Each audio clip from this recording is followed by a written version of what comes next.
നമസ്കാരം, പുതിയൊരു വീഡിയോയിലേക്ക് സ്വാഗതം.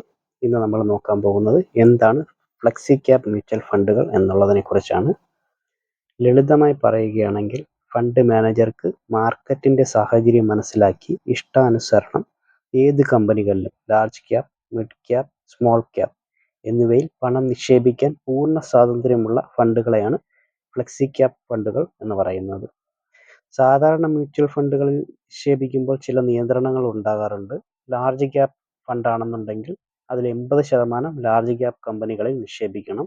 അതുപോലെ മിഡ് ക്യാപ്, സ്മോൾ ക്യാപ് എന്നിവയിൽ 65% വീതം അതാത് മിഡ് ക്യാപ്, സ്മോൾ ക്യാപ് എന്നിവയിലായിരിക്കണം നിക്ഷേപം. വിപണിയിലെ മാറ്റങ്ങൾക്കനുസരിച്ച് വലിയ കമ്പനികളിലോ മിഡ് ക്യാപ്, സ്മോൾ ക്യാപ്, ഡെപ്റ്റ് എന്നിവയിൽ മാറി മാറി നിക്ഷേപിക്കുവാൻ സ്വാതന്ത്ര്യം ഇതിലെ ഫണ്ട് മാനേജർക്കുണ്ട്.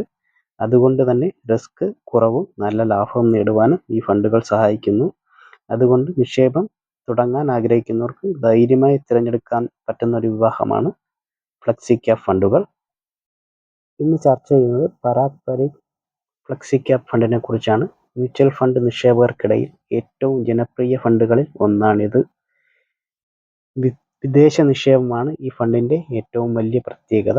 ഇന്ത്യയിലെ മുൻനിര കമ്പനികളായ HDFC, ITC, TCS തുടങ്ങിയ കമ്പനികളിൽ നിക്ഷേപിക്കുന്നതിനൊപ്പം തന്നെ അമേരിക്കൻ മാർക്കറ്റിൽ മൈക്രോസോഫ്റ്റ്, ഗൂഗിൾ, ആമസോൺ തുടങ്ങിയ വിദേശ കമ്പനികളിലും ഈ ഫണ്ട് നിക്ഷേപം നടത്തുന്നുണ്ട്. വാല്യൂ ഇൻവെസ്റ്റിംഗ് ആണ് ഈ ഫണ്ടിന്റെ മറ്റൊരു പ്രത്യേകത. വിലക്കുറവുള്ളതും എന്നാൽ മികച്ച ഗുണനിലവാരമുള്ളതുമായ ഓഹരികൾ വളരെ കുറഞ്ഞ വിലയിൽ കണ്ടെത്തി ദീർഘകാലത്തേക്ക് ഹോൾഡ് ചെയ്ത് ലാഭമുണ്ടാക്കുക എന്നതാണ് ഈ ഫണ്ടിന്റെ രീതി. 5 സ്റ്റാർ റേറ്റിംഗ് ആണ് ഈ ഫണ്ടിനുള്ളത്.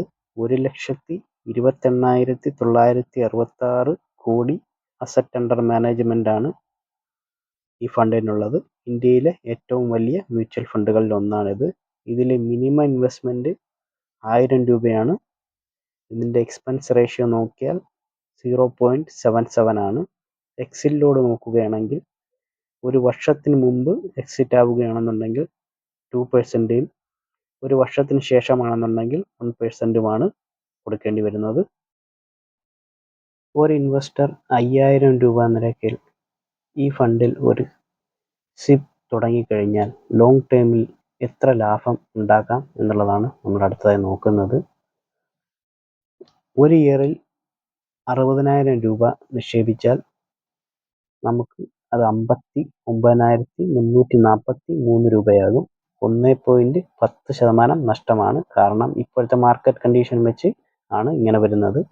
3 ഇയർ ആണെന്നുണ്ടെങ്കിൽ 2,06,359 രൂപ ടോട്ടലായി ലഭിക്കും 1,80,000 ഇൻവെസ്റ്റ് ചെയ്യുമ്പോൾ.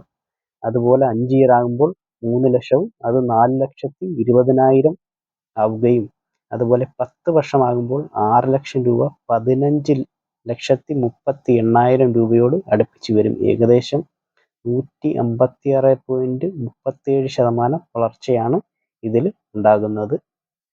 ഇതേ കാലയളവിൽ നമ്മൾ ബാങ്കിൽ FDI ഇടുകയാണെന്നുണ്ടെങ്കിൽ 8.6 ലക്ഷവും ഗോൾഡിൽ 18.79 ലക്ഷവും ആകും. ഗോൾഡിൽ കുറച്ചുകൂടെ നല്ലൊരു റിട്ടേൺസ് കിട്ടും. കാറ്റഗറി ആവറേജ് നോക്കുകയാണെന്നുണ്ടെങ്കിൽ 12.48 ലക്ഷവും, പക്ഷേ ഈ ഫണ്ടിൽ 15.72 ലക്ഷവും ആകുന്നുണ്ട്.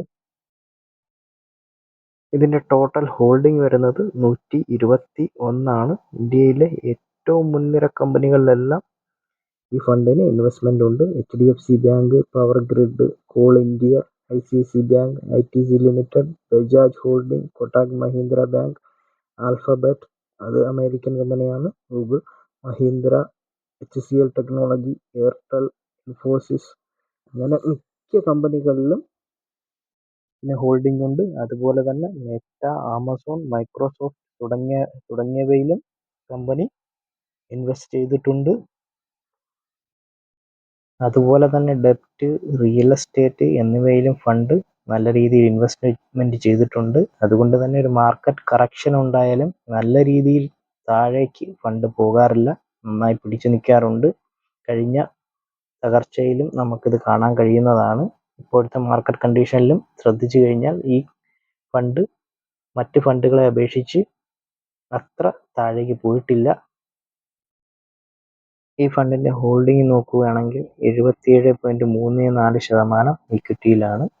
ഡെപ്റ്റിൽ 13.37%, ക്യാഷ് 5.16%, റിയൽ എസ്റ്റേറ്റിൽ 3.72%മാണ് കമ്പനി ഇൻവെസ്റ്റ് ചെയ്തിരിക്കുന്നത്. പിന്നെ ഇതിൻ്റെ ഈക്വിറ്റി സെക്ടർ അലോക്കേഷൻ നോക്കിക്കഴിഞ്ഞാൽ ഫൈനാൻഷ്യലിലാണ് കമ്പനി കൂടുതലായിട്ട് ഇൻവെസ്റ്റ് ചെയ്തിരിക്കുന്നത്. പിന്നെ technology, energy 9.59%, materials 8.47%, health care 5.33%.